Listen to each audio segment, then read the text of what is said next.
Very good morning, children. I hope that you all are fit and fine. Welcome back to your online science class. Children, today we are going to discuss a very important topic of our book, that is electricity and circuit. Children, if we talk about the electricity, and you know what comes in your mind first? If you want to switch on the light in your room, what we need to do? Simply you just switch on the switch which is in your room, which is present in the socket of your room. What you do? Simply switch on that plug and the room and light it with a light. If you want to switch on the fan, if you want to switch on the TV, if you want to switch on the refrigerator, all these appliances, if you want to switch on, simply we have one switch by which we can use it. And what do you think, children, that how all these appliances run, how they work? All these are the electronic appliances which work by using the electricity. Electricity is something which makes our life much easier.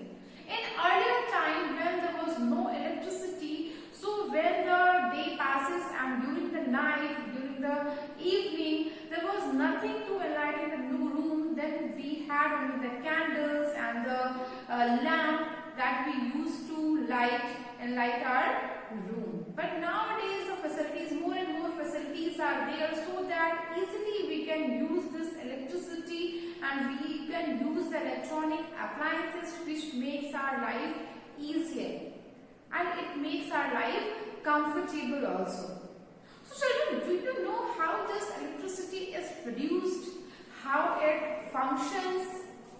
So we are going to discuss about all these things in our class. To understand this better, just watch this video carefully, then we will discuss the next topic. Electricity.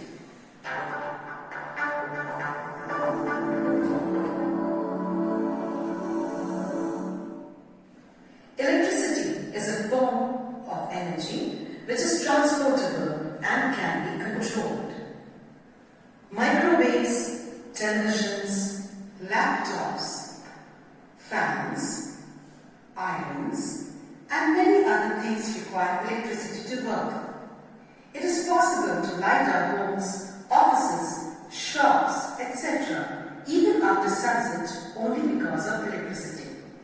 Electricity is produced in power stations, from where it reaches our homes and offices through cables and wires.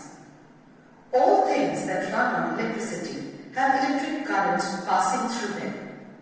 Any device that is used to produce electric current is called a source of electric current. So children, in this video we have seen that electricity is a form of energy which can be converted into one form to another form, and it can be transported by means of cable or wires. It is generally produced in the power stations by using certain kind of fuels. And children, as we know that we have number of electronic appliances just like television, just like refrigerator, microwave, iron, tube light. All these electric appliances use electricity to work properly. If we want to light our room, so we have the electricity during the night so that we can light our room easily after the sunset. So it means we can easily say that electricity makes our life so easier, and all the things that run on the electricity have electric current passing through them. As I told you children, that electricity can travel from one place to another place, means it can be transported from one place to another place by using cables or wire. Here, electricity is being transported from one place to another place. It is actually in the form of electrons. Here, nothing is but the electrons which move from one place to another place. Okay? Then any device that is used to produce electric current is called a source of electric current. So children, any device that is used to produce electric current, that is known as source of electric current. And the several examples also we have. Suppose something. So if we want to light the torch, so we use the batteries. We use the cell inside that, right? So here we are going to discuss about the cell also, means how they are made up of, what is the composition of cell.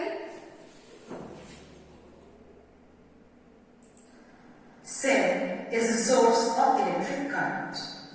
Cells convert chemical energy into electrical energy and acts as a source of electricity. You must have observed electrical cells of different shapes and sizes in wall clocks, wristwatches, remote controls, cameras, toys, etc. The most commonly used cell. So children, we are going to discuss about the cell. As we know that cell is also a source of electricity, means when there is no electricity, so that we can use the cell which has stored electricity and it converts chemical energy into the electrical energy, right? Means when there is no electricity, then in that case we can use the cell also, batteries also. Cell, when two or more cells are combined together, then they form battery. Okay, so children, if you want to switch on your television, for that we use the remote also, but in that remote we use a cell.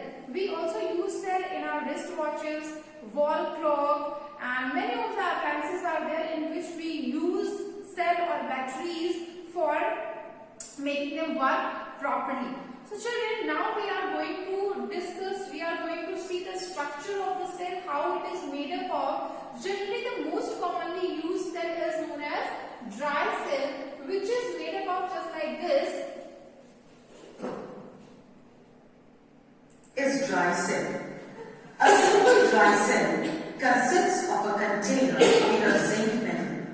Inside the container is a carbon rod surrounded by a mixture of carbon and manganese dioxide. A paste of ammonium chloride surrounds this mixture from the outside.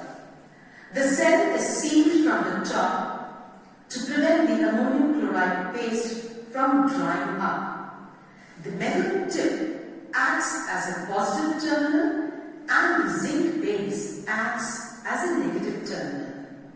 The chemicals stored in an electric cell produce electricity.